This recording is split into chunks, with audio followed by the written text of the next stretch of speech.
So in this lecture that you are going to hear, अभी तक आप लोगों ने आई एम अज्यूमिंग कि चैप्टर 38 से ये चीज़ें कर ली होंगी. ओके, 1 से लेकर 64 तक क्वेश्चंस अटेम्प्ट हो जाने चाहिए अभी तक. ऑलराइट, इनमें से कुछ क्वेश्चंस के डिस्कशन में लेक्चर के साथ अभी ले लेता हूँ.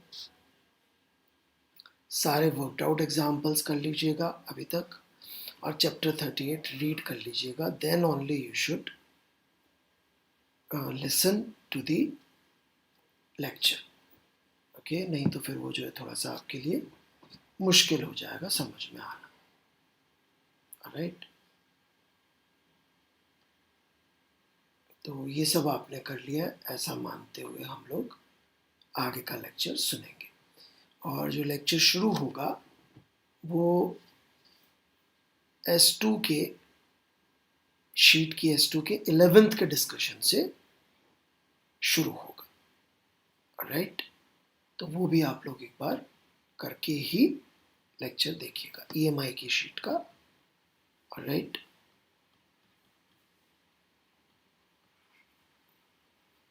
इसके डिस्कशन से थर्ड पार्ट ऑफ लेक्चर शुरू होगा. सेकेंड पार्ट ऑफ लेक्चर के अंदर मैं HCV के कुछ क्वेश्चंस का डिस्कशन ले रहा हूँ इन्हीं में से. Okay, this is the C part. Would be this. B part में मैं क्या ले रहा हूँ वो आपको बता देता हूँ, तो आप वो ट्राई जरूर कर लें. सारे ट्राई कर लेंगे तो बेहतर रहता. जैसे कि 45 HCV से और 53 और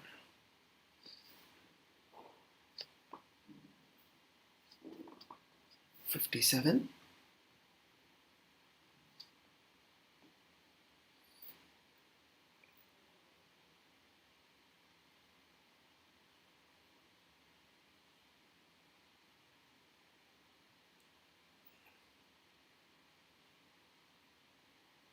61. ठीक है, तो ये सब यदि आप ट्राई कर लेंगे तो मेरे ख्याल से बढ़िया रहेगा, आपको समझ में आ जाएगा. राइट, तो ये सब सवाल थोड़े से रोटेशनल EMF के और सर्किट डायग्राम और फ्री बॉडी डायग्राम वाली जो बात थी उसके थोड़े से एम्फेसिस के लिए ये मैं B पार्ट के लेक्चर पार्ट में ले रहा हूँ.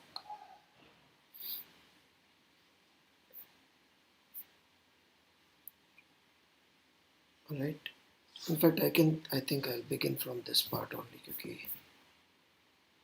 yes time is there. Alright, so मैं ये ले रहा हूँ, ये B part नहीं, in fact this is going to be your A part.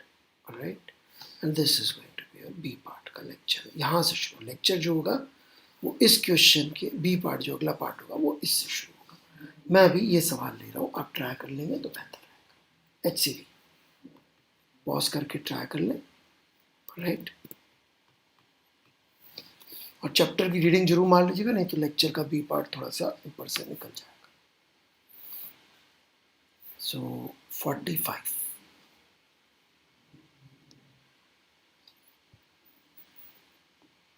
HCV का क्वेश्चन नंबर 45. तो इसमें इन्होंने कांस्टेंट करंट जनरेटर करके कुछ चीज दी हुई है, तो अपन को उसको लेके ज़्यादा सोचना और परेशान नहीं होना है. ऑलराइट, उसका मतलब वो ये जो उन्होंने कह रखा है कि भाई इस ब्रांच में करंट की वैल्यू कांस्टेंट रहे. फिर ये V वेलोसिटी से चल रहा है इधर और ऐसी मैग्नेटिक फील्ड है. राइट, तो यहाँ पर यदि अपन इक्विवेलेंट सर्किट डायग्राम बनाए इसका, राइट, तो वो कैसा बनेगा. यहाँ IG की जगह तो IG बनेगा जिसमें करंट मेंटेन्ड है.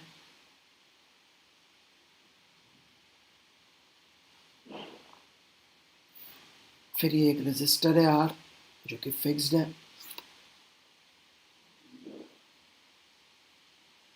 स्मॉल आर दे रखा है उसमें पुस्तक में, मैं स्मॉल आर कर देता हूँ।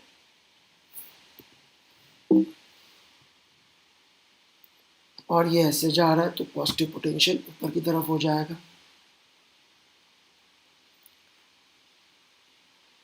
बी वी एल ये सब निकाल चुके हैं अपन।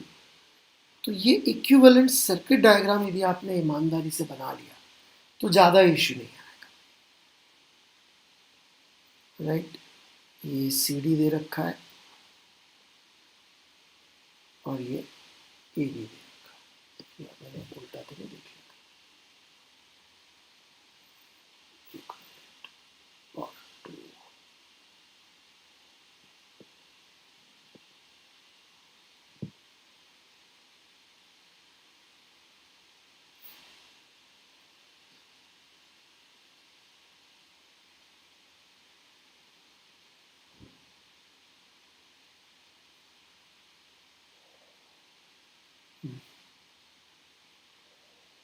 Right, C D and A B. चलिए, तो अब इस सर्किट में क्या हो रहा होगा देखिए। तो यहाँ बोल रखा आई जी है, तो ये तो कुछ भी करके अपना करंट मेंटेन रख रहा होगा, उसमें आप और मैं कुछ नहीं कर सकते। यहाँ कुछ करंट आई वन जाएगा, लेट्स से यहाँ आई वन, यहाँ यदि आई जी जा रहा है, राइट, तो यहाँ पे आप आई टू मान लीजिए जा रहा होगा, such that I one would be equal to I two plus I G. और केवीएल लगा दीजिए इस पर। केवीएल लगाएंगे तो B V L minus I one R, और अलॉन्ग जा रहा हूँ मैं तो minus I two R is equals to 0।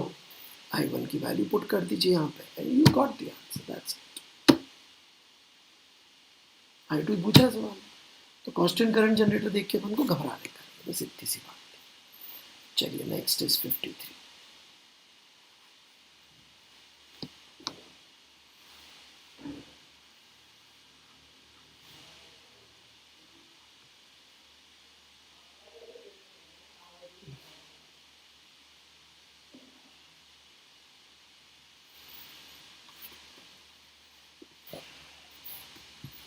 Fifty three में एक सॉलिड डिस्क घूम रही है, ओके। रोटेटिंग डिस्क जो है वो एक सॉलिड डिस्क ऐसे, और इसका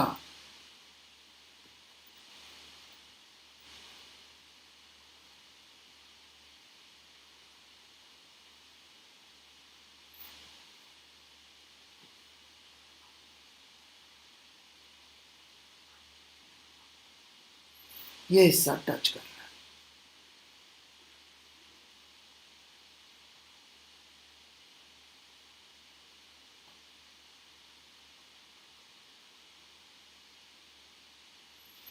इस समय तो ये हिस्सा टच कर रहा है, तो आप देखेंगे तो ये सर्किट बन जाएगा अपना।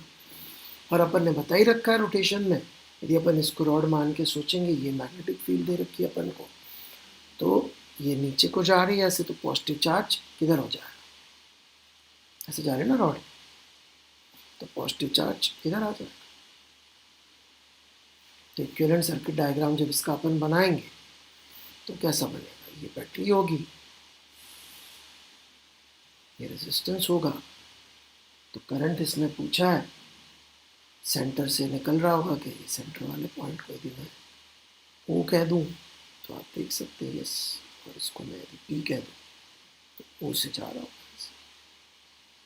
इसका ईएमएफ अपन ने निकाला ही हुआ है पहले, B omega A square by 2, where a is the radius, that's all, ठीक है। So this is 53. Then there is 57 and 61. So 57.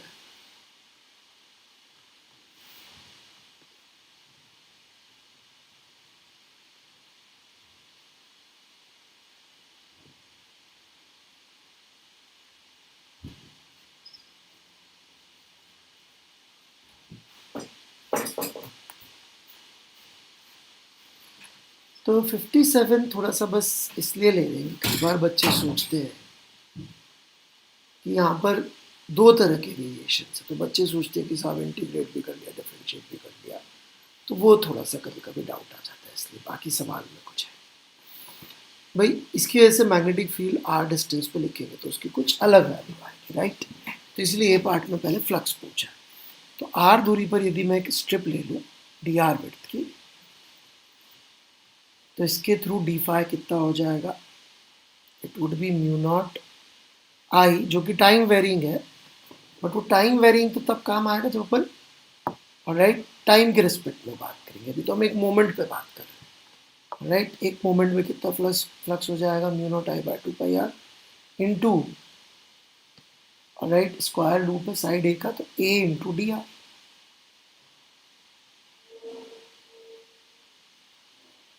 इसको इंटीग्रेट कर देंगे हम, बी से शुरू होता है हमारा आर और ए प्लस बी तक जाता है, तो कितना आ गया फ्लक्स,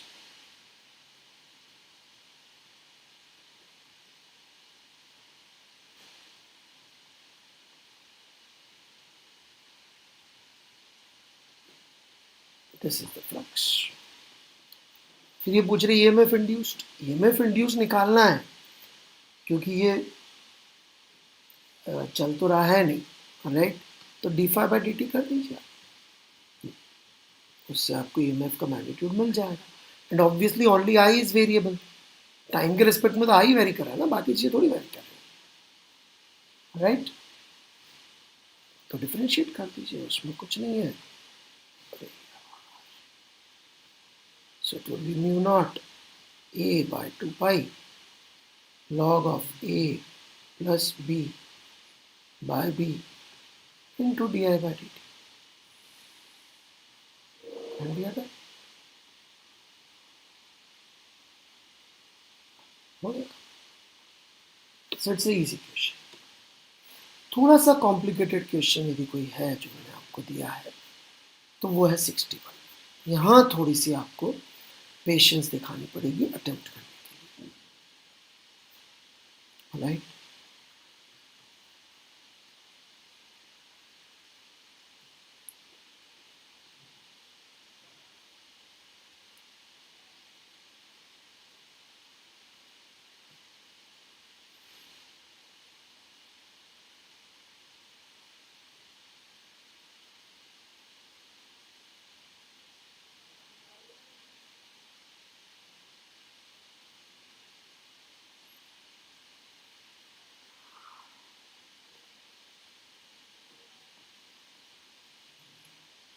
तो जी ये रॉड है,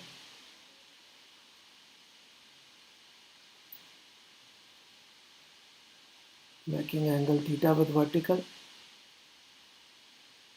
ठीक है। ये पॉइंट ओ है,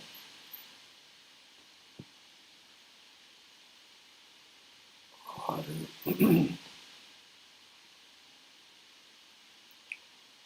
ओ से जो सी कनेक्शन कर रहे हैं हम लोग, अलग पॉइंट से बना देता हूँ, दिखा देता हूँ मैं। ये सी पॉइंट है, ये ओ पॉइंट है, ये किसी रेजिस्टर आर से कनेक्टेड है, वर्टिकल प्लेन में है।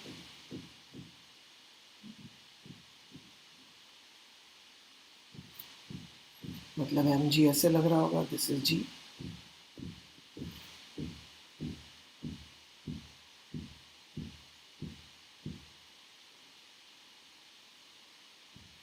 और इसके ऊपर एक तो ये एम जी लग रहा होगा, एक फोर्स एफ हम लगा रहे हैं परपेंडिकुलर टू द रॉड, ठीक है। और ये यूनिफॉर्म एंगुलर वेलोसिटी ओमेगा से घूम रही है, ऐसा हमको दे रखा है। अब देखिए इसको सॉल्व करने के दो रास्ते हैं, ओके। एक रास्ता है मैं इसमें करंट निकाल के इस पर टॉर्क बैलेंस करूँ, राइट। वो भी मैं आपको बता देता हूँ कि भाई ये ऐसे घूम रहा है और मैग्नेटिक फील्ड अंदर की तरफ दे रखी है, तो ऐसे करके बैटरी बन जाएगी। तो मैं इसका इक्विवेलेंट सर्किट डायग्राम बना के भी सॉल्व कर देता हूँ।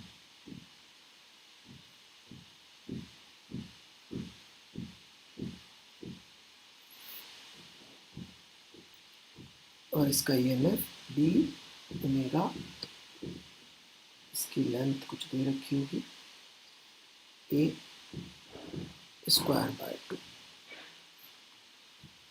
तो इससे मैं करंट निकालूंगा। करंट कितना आ जाएगा, B omega A square by 2 upon R, इतना करंट आ जाएगा।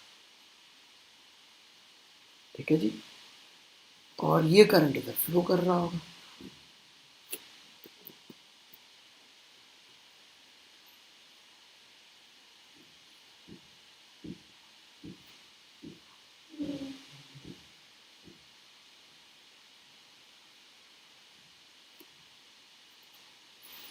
ऑलराइट, तो ये जो करंट इधर फ्लो कर रहा होगा, इसके ऊपर ये सारे फोर्सेस के जो टॉर्क लग रहे होंगे बैलेंस कर दीजिए आप और आंसर आ जाएगा। Okay, that is one way to do it. आप कर लीजिए, आगे हो जाएगा। एक तरीका और, ऑलराइट, वो ये कि जो इसमें एनर्जी जनरेट हो रही है आई स्क्वायर आर, ऑलराइट, वो अल्टीमेटली ग्रेविटी की रेट ऑफ डूइंग वर्क भी उतना डिफरेंट नहीं है, ऑलराइट, और इस एफ का रेट ऑफ डूइंग वर्क से निकाल सकते हैं। जैसे कि बेसिकली एम जी का टॉर्क आएगा M G A by 2 sine theta, और एफ का टॉर्क आएगा एफ